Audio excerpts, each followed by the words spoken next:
Bonjour à tous et bienvenue sur ce nouveau Pitch Day des rencontres digitales IREF. Aujourd'hui, nous mettons à l'honneur un secteur gourmand et passionnant, l'univers du fromage et des produits du terroir. Alors, je suis Elsa et j'ai le plaisir de vous accompagner pour découvrir une enseigne qui allie tradition, savoir-faire et excellence gastronomique. Nous avons le plaisir d'accueillir Jean-Marie Boutet, le fondateur de la Passion du fromage, un réseau qui est dédié évidemment aux amoureux du fromage, vous l'aurez compris, et à la valorisation des produits authentiques. Bonjour Jean-Marie et merci beaucoup d'être avec nous.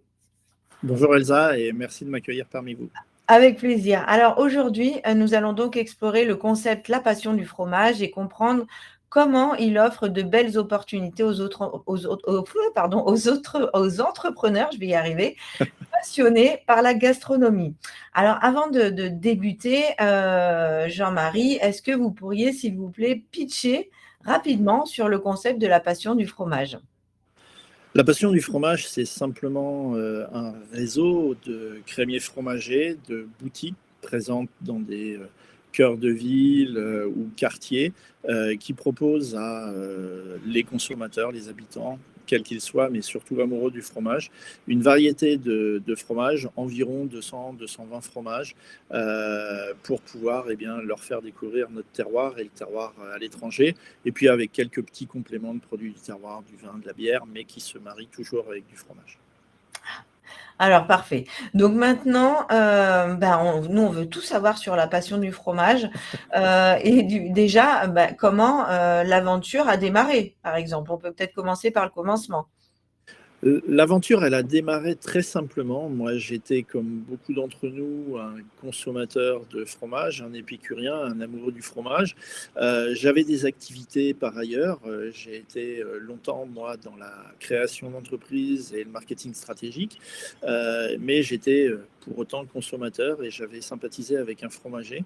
Et de par mes activités à l'époque, j'avais senti qu'il y avait une vraie tendance dans l'évolution de la consommation du fromage, et notamment un produit qui était quasiment uniquement retrouvé soit en grande distribution ou soit pour des produits de qualité sur les marchés. Mais moi, je sentais vraiment qu'il allait y avoir une évolution vers une réappropriation des cœurs de ville, des quartiers, des bourgs, et cette sédentarisation allait arriver.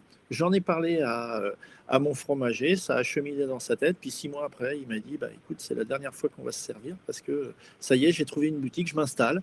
Et puis, j'étais super content, et puis moi, j'étais arrivé à 45 ans, à l'aune d'une vraie réflexion sur la poursuite de ma carrière professionnelle, et puis notre lien qui nous liait, ce fameux fromage, a fait qu'à un moment donné, je lui ai dit, moi je suis dans le digital, il y a des choses à faire, toi tu es dans le fromage, je pense qu'on peut peut-être faire des choses ensemble, et il m'a dit banco. Et c'est comme ça qu'on a créé la Passion du fromage. Et la Passion du fromage, aujourd'hui c'est un réseau. C'est un réseau qui est né en région centre. Nous, on est basé à Tours. Aujourd'hui, avant de développer le réseau La Passion du fromage en tant que franchiseur, pour avoir des franchisés, on a appris à être d'abord des fromagers. Et Ben oui. on a eu 7, et on les a toujours. On a 7 boutiques qui nous appartiennent en propre, avec mon fils qui m'a rejoint dans l'aventure. Et puis, il y a 3 ans, 4 ans de ça, 3 ans, oui. J'ai eu un appel d'une personne qui m'a demandé comment on devenait crémier fromager. Une femme qui était en reconversion et qui voulait vraiment se consacrer au fromage et qui nous avait appelé. Et c'est comme ça que l'aventure est née. On a beaucoup échangé et elle me dit, mais moi, je voudrais porter vos valeurs. Vous avez une marque qui est très forte, qui veut tout dire, parce que quand on s'appelle La Passion du fromage, on ne peut pas être ambigu vis-à-vis du consommateur. Ah oui, je pense aussi, oui, effectivement. Et donc, on a ouvert notre premier magasin franchisé à Blois, puis un deuxième à Contres. Et puis là, on est sur un troisième qui va ouvrir également à Blois début 2026. Et puis, nous, on a eu des demandes et on a aujourd'hui 5 boutiques en franchise, dont une en Corse. C'est notre petite pépite en Corse, et avec plein de choses très intéressantes à faire. Et c'est comme ça que le réseau s'est développé. Ok. Donc, une implantation plutôt en centre-ville. On est d'accord. Ouais, centre-ville ou sur des villes de moyenne ou grande importance, dans des quartiers où on retrouve à l'intérieur de la ville cette espèce de vie de quartier où on va effectivement tout faire à pied, venir chercher son pain, sa tranche de jambon et son morceau de fromage en venant chez nous. Ok. Nous, l'implantation, pour parler un petit peu des profils d'implantation, on est plutôt sur un bassin primaire aux alentours de 10 000 âmes, plutôt en recherche sur des lieux d'implantation CSP, CSP+, parce que, voire plus, parce qu'il est vrai que même si, quand on regarde de près, la différence entre la grande distribution et un crémier fromager, la différence de prix n'est pas forcément hyper importante, mais elle est quand même un peu présente. Mhm. Dans l'esprit des gens, elle est toujours un peu marquée. Donc, quand on s'implante dans des lieux où effectivement il y a moins de problématiques de pouvoir d'achat ou de clôture de fin de mois, c'est plus facile pour s'implanter pour nous. Ok. Quel type de fromage et de produits vous proposez aujourd'hui à vos clients? Alors aujourd'hui, au niveau des fromages, on a, comme je vous le disais tout à l'heure, nous on a un catalogue au niveau de la gamme qui va jusqu'à 250, 260 fromages, mais dans nos boutiques, chacune de nos boutiques, parce que tout à l'heure je disais qu'on avait 7 boutiques en propre, mais dès le départ, ces boutiques-là, on les a fait fonctionner comme des franchises. Donc c'est comme si aujourd'hui on avait 15 établissements en franchise. Mes établissements payent des redevances, payent des royalties, comme je le fais avec un franchisé, ce qui nous est d'autant plus facile de dupliquer les modèles. Donc on a environ 250 variétés de fromage, mais dans nos magasins, on est aux alentours de 180 à 200. Chaque franchisé dispose du catalogue. Nous, on a une centrale d'achat qui nous permet de faire du sourcing, et ça, on est Ok. très attentif au sourcing, et notamment à faire en sorte que dans notre sourcing, prime bien entendu la qualité, une tendance au lait cru, mais pas uniquement du lait cru, parce qu'on a certains consommateurs qui nous demandent du pasteurisé, notamment Eh oui, les dans des femmes périodes femmes enceintes, enfants plus jeunes et ce genre de choses. Et donc, on fait beaucoup de sourcing, mais surtout avec une véritable attention sur comment le fromage que l'on va rentrer dans la gamme vient s'intercaler et s'harmoniser dans notre gamme pour éviter qu'on ait des doublons et pour qu'on ait un vrai échange avec nos consommateurs pour pouvoir leur dire bah, celui-là, il est un peu différent de celui-là, mais tout en étant dans la même catégorie. Et donc, nos franchisés, et ça, c'est une des spécificités on a des caractéristiques régionales dans les implantations. Et même s'ils s'approvisionnent chez nous au travers de la centrale d'achat, ce qui est un vrai confort pour un néo-entrepreneur, il a une latitude de 10% de sa gamme Ok. en produits personnels. Et à côté des fromages, on a des produits du terroir, comme je le disais tout à l'heure, un peu Ouais. de vin, un peu de bière. Et bien là, il a une latitude qui est un peu plus grande. Il a jusqu'à 30% de latitude pour les autres produits. C'est-à-dire que, par exemple, en Corse, il peut proposer des produits plus corse, plus typiques. Exactement. S'il va être, je ne sais pas moi, dans le Cantal, ben, il aura des produits typiques du Qui Cantal. vont plus être en Auvergne et ce genre de choses. C'est Voilà. exactement ça. Et puis aussi avec quelques caractéristiques très régionales. Typiquement, dans nos boutiques, on parlait tout à l'heure de la Corse avec le fameux broch ou les tomes sardaises et ce genre de choses. Mais le broch, dans nos boutiques, on en a une variété. En Corse, il en a 3 variétés. Parce qu'il Mm. y a ceux qui l'aiment ultra frais, il y a ceux qui l'aiment légèrement égoutté, il y en a d'autres qui l'aiment un peu plus affiné. Ça, c'est des spécificités qu'on ne trouve pas sur la métropole, mais qu'en Corse, lui, va être en capacité de proposer. Et oui, bien sûr. Bien sûr, bien sûr. Donc, du coup, ça, c'est adapté à chaque région. En tout cas, on Exactement. peut adapter. OK. Exactement. Donc, aujourd'hui, il y a 8 franchisés, c'est ça? Ou en tout cas, 8 Oui, aujourd'hui, on en a cinq qui sont actifs. et 3 à venir? Et on en a 3 ou 4 qui sont en projet dans les tuyaux sur 2025 qui vont s'ouvrir dans le Loir-et-Cher, deux en Indre-et-Loire et un dans le Loiret. OK. Et du coup, quels sont vos objectifs de développement à court et moyen terme? Alors, ça peut peut-être vous surprendre. Moi, la franchise, j'y suis un peu arrivé par hasard. Je ne suis pas tombé dedans comme Obélix et la potion magique. Ça n'a pas du tout été une stratégie non plus que de Mm. faire du réseau La Passion du fromage un réseau de franchise et uniquement de franchise, même si maintenant on s'y consacre, mais ça n'a pas été une stratégie initiale. Nous, notre volonté, c'est de faire des entrepreneurs heureux, heureux de Ok. porter notre maillot, heureux de porter nos valeurs et heureux de parler tous les jours de fromage à leurs clients. Et l'objectif, c'est quoi? C'est de se développer, bien entendu, au niveau national. Mais si demain, on doit en avoir 10, 15, 20, 25 de plus, ou 100 ou 200 de plus, pour aller tirer des plans sur la comète, ce n'est pas une stratégie en soi. Moi, je Oui, veux ça d'abord. va venir un petit peu au fil de l'eau, des rencontres, des opportunités, Oui, et de l'envie. l'envie, et puis, vous savez, on est d'abord des artisans, on est fromager, on est acteur local, on crée de l'emploi, on maintient de l'activité dans un bassin, dans une commune, dans un village. Et à ce titre-là, la dimension humaine, pour moi, est primordiale. Donc, je veux d'abord avoir une très bonne relation avec mes franchisés pour que l'on puisse avoir une très bonne formation derrière avec Mm. eux et un bon accompagnement, et surtout de faire des gens qui soient, et c'est de plus en plus rare, mais heureux de se lever pour aller travailler. Et moi, c'est ça ce qui m'intéresse. Et autant notre entreprise s'appelle La Passion du fromage, mais j'ai la passion du produit, mais j'ai la passion des gens également. Moi, je veux faire des Ok. gens heureux et contents d'être à la tête de leur entreprise. Alors justement, je crois que ça fait vraiment partie des valeurs que vous partagez, que Ouais. vous prenez.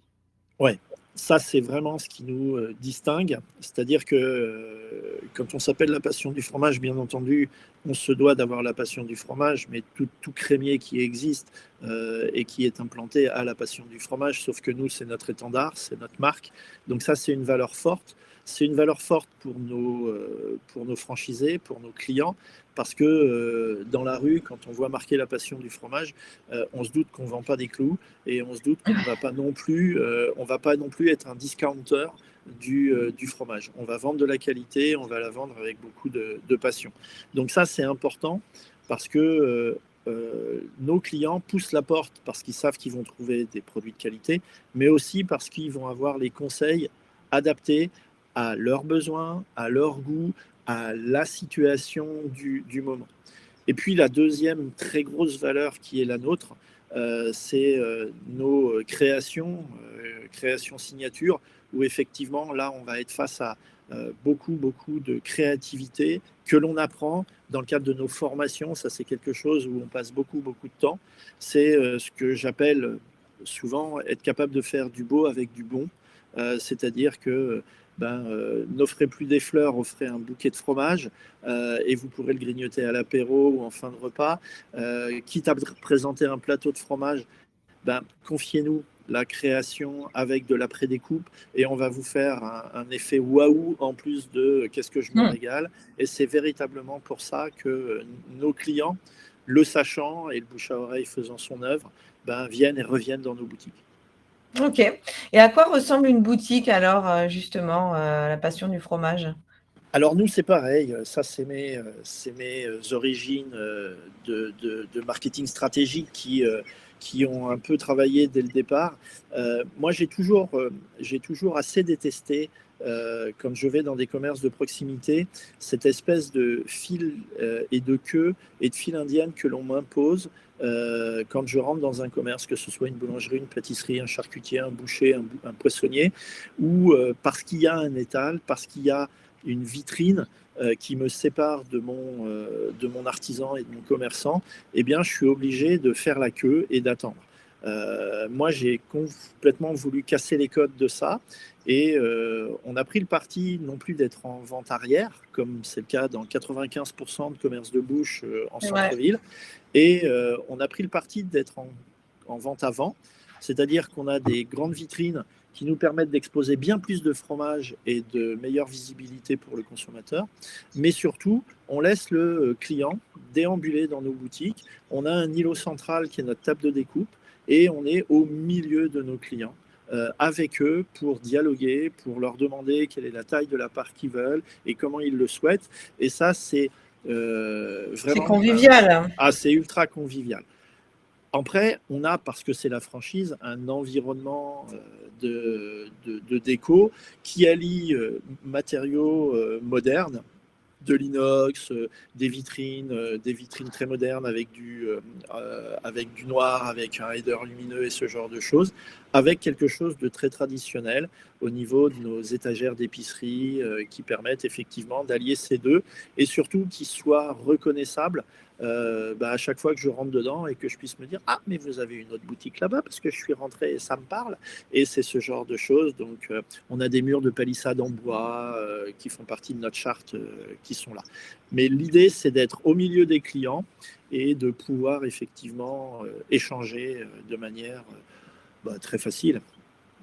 Oui, puis je trouve que ça remet un petit peu au même niveau, en fait, le Exactement. professionnel et le consommateur. Exactement, il n'y a pas de Il y a moins barrière. de... Ouais, voilà, Il c'est n'y a ça. pas cette barrière qui est créée par la Mm. vitrine centrale. On n'a pas cette rupture dans le lien commerçant que l'on se doit d'avoir.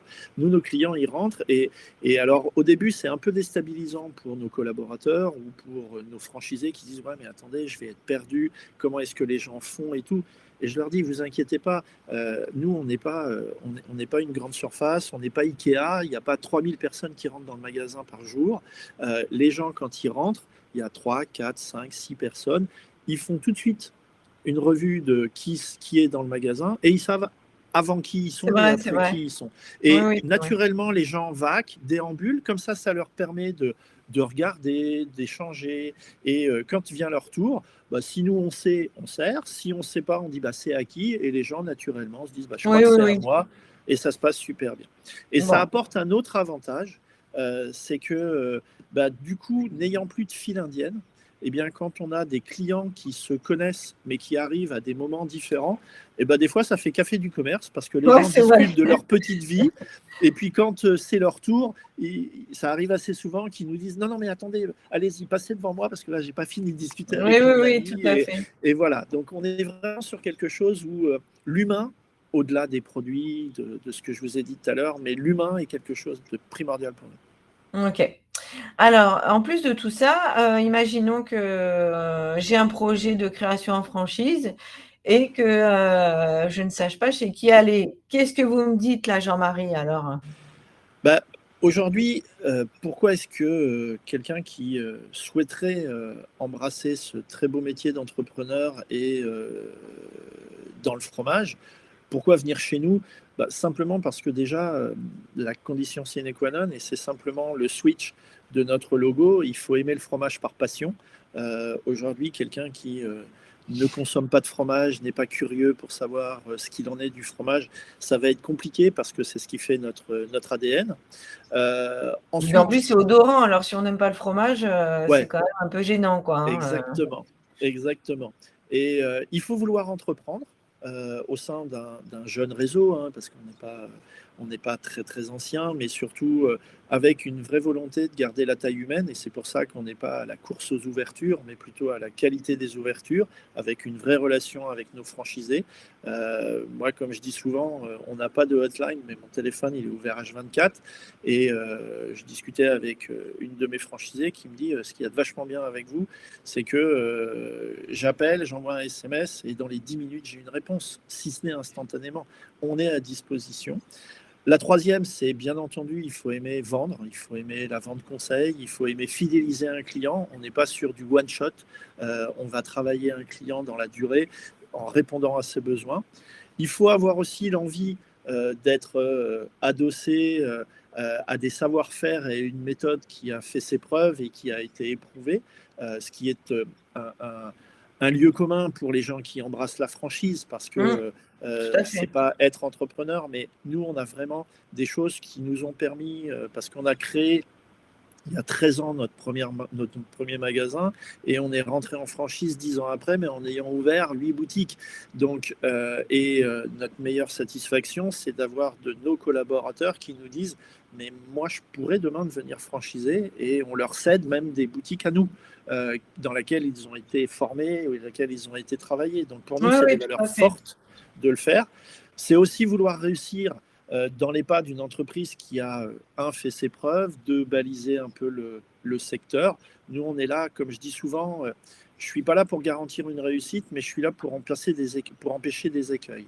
Et si j'empêche les écueils et les erreurs que nous, on a pu faire, eh bien, on va vite s'apercevoir qu'à un moment donné, on va avoir les clés. C'est avoir, bien entendu, la fibre entrepreneuriale. Être franchisé, c'est d'abord être son propre patron, c'est pas être un super salarié. On a des gens qui se doivent et prendre conscience qu'on doit y consacrer du temps, on doit y consacrer de l'énergie, mais on le fait pour soi et avec de belles réussites. Oui. Et puis, un élément important dans l'accès à la franchise La Passion du fromage, c'est qu'on n'est pas sur des tickets qui sont monstrueux. Quand on voit, alors hors bien entendu, rachat de fonds de commerce, pas de porte, qui viennent Oui, bien sûr, bien sûr. potentiellement gréver, mais il faut disposer d'un capital d'environ 80 à 100 000 euros. 100 000 euros, ça a été la plus grosse ouverture que l'on ait faite. On est plutôt dans des tickets aux alentours de 70-80. Et ça comprend l'intégralité entre les droits d'entrée, la formation, le stock et l'équipement. Ok, en apport personnel, on est sur du... On est environ sur 25%, donc on est sur 20-25 000. Maintenant, okay. moi, j'ai bouclé des dossiers de franchisés où il y avait que 10 000 euros d'apport. On est capable de le faire. Après, il ne faut pas perdre de vue que si je n'apporte que 10 000 sur 80 000, il va falloir que je trouve les 70 000 qui manquent dans l'idée. Et pour un banquier, ils aiment cette notion d'entrepreneur qui, à un moment donné, va se mouiller, va s'impliquer pour juste lui montrer qu'il croit aussi à son projet et que on croit à son projet quand on met quelques billes sur la table, quoi. Oui, bien sûr. Bien sûr. Et du coup, donc un investissement global entre, alors sans compter le local, 80-100 000. Oui, sans compter le local, s'il y a des murs à voilà. acheter ou s'il y a un droit au bail, ça c'est autre chose. Et en termes de Mais redevances, vous positionnez comment? nous, les redevances, on est à 6% de redevances, 25 000 euros de droit d'entrée. Il y a 1% consacré à la communication sur ces 6%-là. Et nous, on a créé une centrale d'achat. On est devenus de vrais logisticiens du fromage. Et parce que, fort de constater les difficultés que l'on pouvait ponctuellement sur certains types de fromages rencontrer dans les appros, eh bien, on a voulu apporter ce service-là auprès de nos franchisés, c'est-à-dire d'être capable de faire de l'épicerie même chez eux. C'est-à-dire que quand on a certains fromages que nous, on sait se faire livrer par colis du 6, 8, 10, 12, eh bien, si dans le rythme de la fromagerie de nos franchisés, on est sur 3 pièces, eh bien, on vend 3 pièces. Donc, on fait du délotage. Et ça, ce travail de logistique, on a une petite redevance, mais qui n'est que sur les achats et qui pèse rien. Ok. Quel type de candidat vous recherchez? Quelle personne va s'épanouir pleinement dans votre enseigne? Alors nous, principalement, uniquement des acteurs de leur entreprise. Aujourd'hui, l'investisseur qui se dit apportez-moi, on va signer un DIP, faites-moi voir votre contrat de franchise, montez-moi vos REX. Moi, je ne vends pas d'argent, ça c'est le rôle du banquier. Je ne vends pas de résultats en pied de bilan, ça c'est le rôle de l'expert comptable. Et c'est, je ne veux travailler qu'avec des gens à qui on va parler au quotidien d'action sur le fromage, de développement de leur boutique, de comment on peut monter des opérations avec des collectivités, avec des restaurants, avec des traiteurs, comment on va travailler avec ces gens-là. Donc, on ne veut que des acteurs, investisseurs, franchiseurs, acteurs. Après, le profil, aujourd'hui, on est dans une société qui a évolué. Elle était, avant, on rentrait dans une entreprise et on ressortait, on avait la médaille du travail, et on était content, on n'avait rien vu d'autre, mais on était fier d'avoir donné sa vie professionnelle à son patron et à son entreprise. Aujourd'hui, on est sur autre chose. Le Covid a un peu bousculé et amplifié ce phénomène-là. Donc, on a beaucoup, nous, de contacts de gens qui nous disent, voilà, je suis arrivé à une étape de ma vie, il me reste 15 ans, 20 ans à faire, 30 ans à faire pour les plus jeunes, mais surtout 15 ans à faire de carrière, donc des quadras, qui nous disent je ne sais plus comment je vais pouvoir mener tout ça. J'ai envie de m'éclater chez moi, et c'est des gens qui vont être en reconversion. Après, on a aussi eu des gens qui ont goûté au fromage, touché le fromage, mais qui considèrent que le sourcing, la gestion, la comptabilité, l'approvisionnement, gérer les transports, les factures, ça devient trop lourd à supporter par rapport au plaisir qu'ils ont de vendre le fromage, et qui nous rejoignent, ou tout au moins qui nous interpellent en nous disant, voilà, comment ça se passe dans la franchise, de quoi vous vous occupez, pour que moi je m'occupe de ce qui m'intéresse en clair, c'est-à-dire vendre du fromage et être aux côtés. Même si le métier de franchisé en crèmerie, fromagerie ne se résume pas qu'à ouvrir et à fermer sa boutique. Oui, bien sûr. Mais nous, on les décharge de plein de contraintes et de contingences supplémentaires, comme la pro, le sourcing, pourquoi ce fromage-là plutôt qu'un autre. Dès qu'on a sur la logistique du plan de maîtrise sanitaire ou ce genre de choses, nous on intervient, on les conseille et on les accompagne par rapport à ça. Donc on a vraiment un éclectisme, on est fermé à aucun profil, que ce soit des jeunes ou des gens qui ont déjà eu une carrière. La seule chose, c'est qu'on veut des gens qui comme c'est le cas sur les quelques photos, Colline, Sandrine, Florian, Fabien, et le sourire en allant travailler, parce que qu'il soit heureux. Quand on commence à montrer qu'on est heureux dans sa boutique, il y a de fortes chances que derrière, ça se passe bien. C'est vrai. Donc là, j'imagine, au vu des photos, qu'on peut aussi bien entreprendre seul qu'à deux. Exactement. Alors, traditionnellement, nous, de par nos implantations sur des bassins d'environ 10 000 âmes, on a des activités qui nécessitent uniquement la présence d'une personne qui s'implique. Maintenant, eu égard aux heures d'ouverture, nos boutiques traditionnellement sont ouvertes du mardi au dimanche matin, avec des amplitudes d'environ une huitaine d'heures par jour. Quand on fait le bout du bout, si on s'occupe de tout, à être présent tous les jours dans les boutiques du mardi au dimanche matin, ça fait beaucoup. Ça fait beaucoup. On a aussi besoin d'une vie privée. Nous, nos boutiques, elles sont plutôt établies à un moment donné pour en vitesse de croisière, un temps plein, un quart, ou un temps plein, un tiers, en équivalent temps plein, bien sûr, de manière à pouvoir se donner des soupapes de respiration le week-end.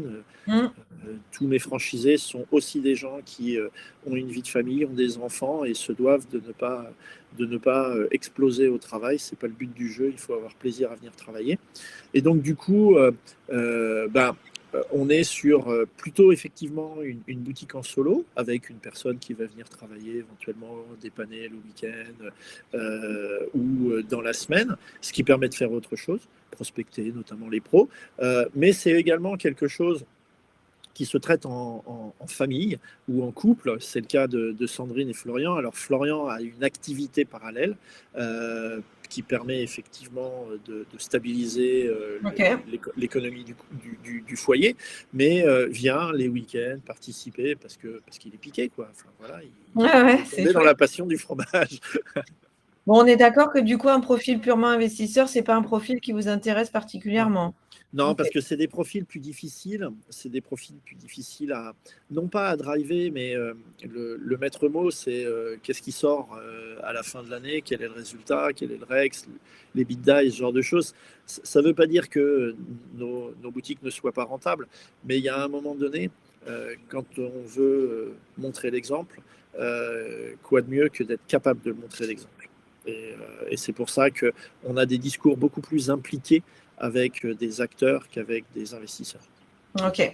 Et on est d'accord que faut être tout d'abord un commerçant passionné avant d'être un connaisseur en fromage, parce que là, c'est vous qui allez apporter la connaissance après.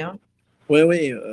Moi, de tous les profils que l'on a implantés ou dans les tuyaux pour ouvrir de nouvelles boutiques, ce sont des gens qui aiment le fromage, qui ont de l'appétence au fromage, mais dans un cas sur deux, c'est des gens qui connaissent les 20-80 des fromages les plus connus, c'est-à-dire qu'ils savent Oui, faire oui, la oui. différence entre un Saint-Nectaire et un Brie, un Camembert et un Comté, mais quand on leur demande des choses un peu plus spécifiques d'un point de vue organoleptique et tout ça, ils ne le savent pas, et ça, c'est juste pas grave. Nous, notre méthodologie, notre formation, elle est là pour apprendre le savoir-faire. La technique, la théorie, la pratique, ça, c'est notre métier. Après, il y a quelque chose que l'on peut corriger, adapter, aiguiller, c'est le savoir-être. Maintenant, intrinsèquement, si on n'a pas la fibre commerçante, moi je ne suis pas magicien et je ne vais pas faire de quelqu'un qui n'a pas du tout l'appétence d'aller au contact des gens et s'intéresser à ses clients. Je ne vais pas le révolutionner et en faire quelqu'un d'épanoui dans nos boutiques. Oui, évidemment, évidemment. Juste, le local, il fait combien de mètres carrés en moyenne? On est sur des surfaces aujourd'hui qui sont d'une cinquantaine de mètres carrés, surface de vente, avec une vingtaine de mètres carrés, surface de réserve et de stockage. Mmh. Après, on a des boutiques qui ont un peu moins grand et qui arrivent avec 50-60 mètres carrés, tout compris, réserve et boutique, à faire de très très belles aventures. Oui, oui, Nous, bien sûr. donc voilà. Alors, je vous dis ça, mais dans les tuyaux, il y a des évolutions, car on est venu aussi nous chercher et on nous a un peu challengé sur de l'opportunité de développer des boutiques hybrides. Ouais, C'est-à-dire que OK. le cœur de métier, c'est la passion du fromage. On est des crémiers fromagers, on vend du fromage. Et puis, on est venu nous challenger en nous disant, mais est-ce que, par exemple, parce que j'ai en vue un local qui pourrait peut-être s'y faire avec tout ça, est-ce que je pourrais faire une partie restauration ou consommation sur place de Mmh, type bien sûr. planchette fromage, Bah oui, charcuterie fromage et tout petit ça. verre de vin, petite Et planche de fromage. exactement, truc qui va bien avec les copains. On passe une fin de soirée et on veut la passer avec du bon, que ce soit au niveau des breuvages qu'au niveau des fromages. Et du coup, au début, c'était quelque chose sur lequel on s'était dit, mais non, notre métier, c'est une boutique point. Et puis, quand une, deux, trois personnes nous en parlent, on se dit, mais il faut qu'on se penche sur le sujet. Oui, Et aujourd'hui, on propose trois versions. On propose une version boutique pure. On propose une version boutique et bar à fromage, avec un petit verre de vin en dégustation et ce genre de choses. Et une troisième version, et c'est le cas notamment de Fabien que vous avez là, qui est à Azel Rideau, à côté de Tours, qui lui a une boutique et restauration. Lui, il était chef au départ, mais fin du OK. fromage. Et il m'a dit, mais moi, j'ai trouvé un local.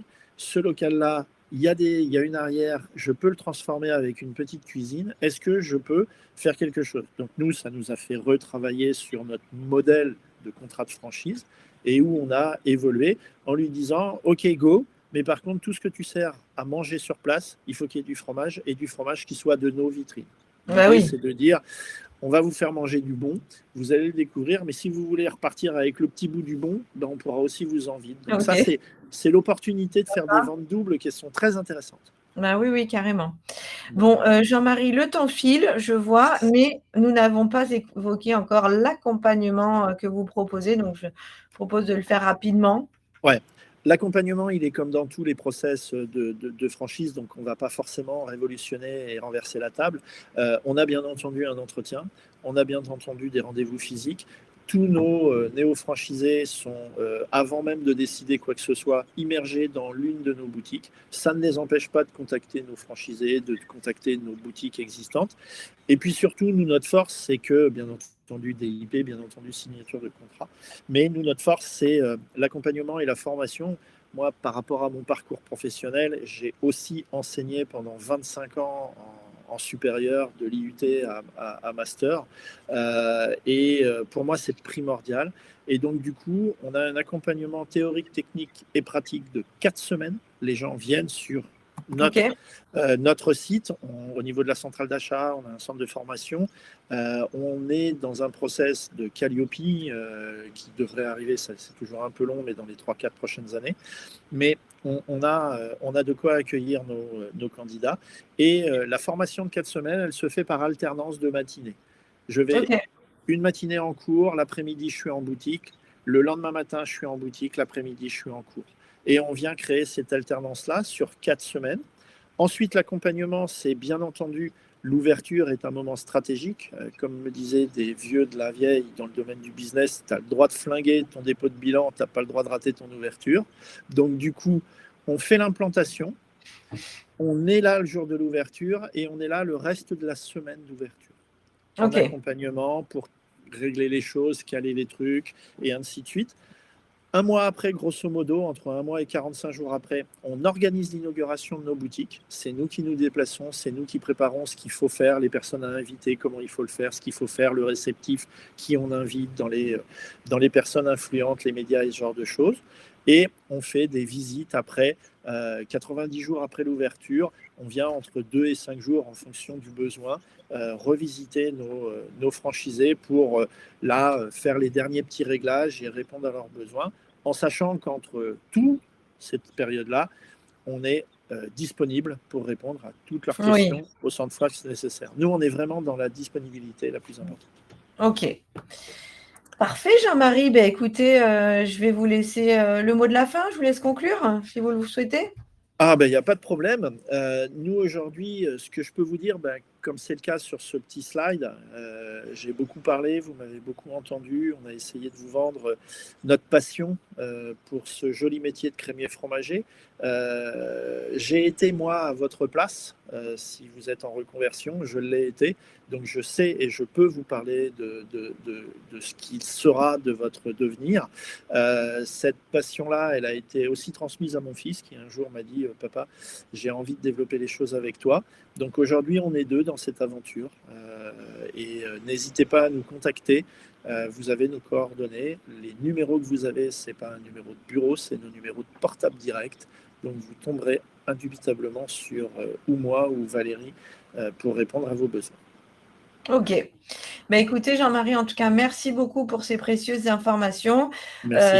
Cet échange nous a permis de mieux comprendre la passion du fromage, son positionnement et les opportunités qu'elle offre aux entrepreneurs. Évidemment, pour en savoir plus, n'hésitez pas à vous rendre sur le stand de la passion du fromage et à échanger directement avec Jean-Marie et son équipe. Que vous soyez déjà convaincu ou simplement curieux, c'est l'occasion idéale pour découvrir une belle aventure entrepreneuriale et gourmande. En tout cas, merci à tous pour votre attention et à très bientôt pour un nouveau Pitch Day des rencontres digitales IREF. Bonne journée et encore merci Jean-Marie.